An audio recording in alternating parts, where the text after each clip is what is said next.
Praise the Lord. இன்றைய நாளுக்குரிய வேத வசனம் ரோமர் 4வது அதிகாரம் 21வது வசனம். தேவன் வாக்குத்தத்தம் பண்ணினதை நிறைவேற்ற வல்லவராய் இருக்கிறார் என்று முழு நிச்சயமாய் நம்பி தேவனை மகிமைப்படுத்தி விசுவாசத்தில் வல்லவனானான். அன்புக்குரியவர்களே, இந்த காலை வேளையிலும் அருமைநாதர் இயேசு கிறிஸ்துவின் இனிய நாமத்தில் உங்களை வாழ்த்துகிறேன். இந்த காலை வேளையிலே அருமையான ஒரு வாக்குத்தத்தத்தை இயேசுப்பா தந்திருக்காங்க.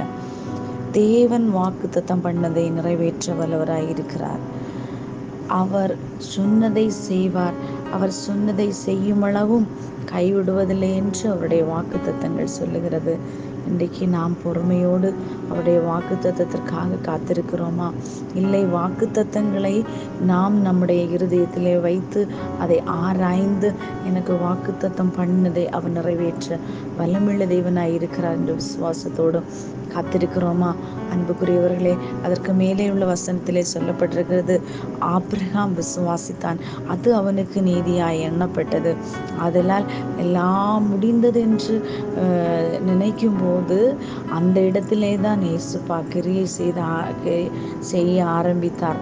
அப்பொழுது எல்லாம் செத்து போன நிலைமையிலே அங்கே ஒரு அருமையான வாக்குத்தத்த சந்ததி உருவாகிறது, ஈசாக்கு.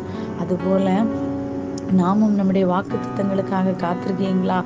ஆண்டவர் இந்த நாட்களிலே உங்களுடைய வாக்குத்தத்தங்களை உங்களுக்கு வாய்க்க பண்ணி நிறைவேற்றி உங்களை அதிசயமாய் நடத்த வல்லமையுள்ள தேவனாய் இருக்கிறார். அந்த தேவன் உங்களை ஆசீர்வதிப்பாராக. அவர் மேல் முழு நம்பிக்கையோடு முழு விசுவாசத்தோடு இருக்கும்போது அந்த அவர் சொன்ன வாக்குத்தத்தங்கள் நிறைவேறும். நீங்களும் விசுவாசத்தில் வல்லவராகிறீர்கள். கர்த்தர் தாமே உங்களை ஆசீர்வதிப்பாராக. ஆமேன்.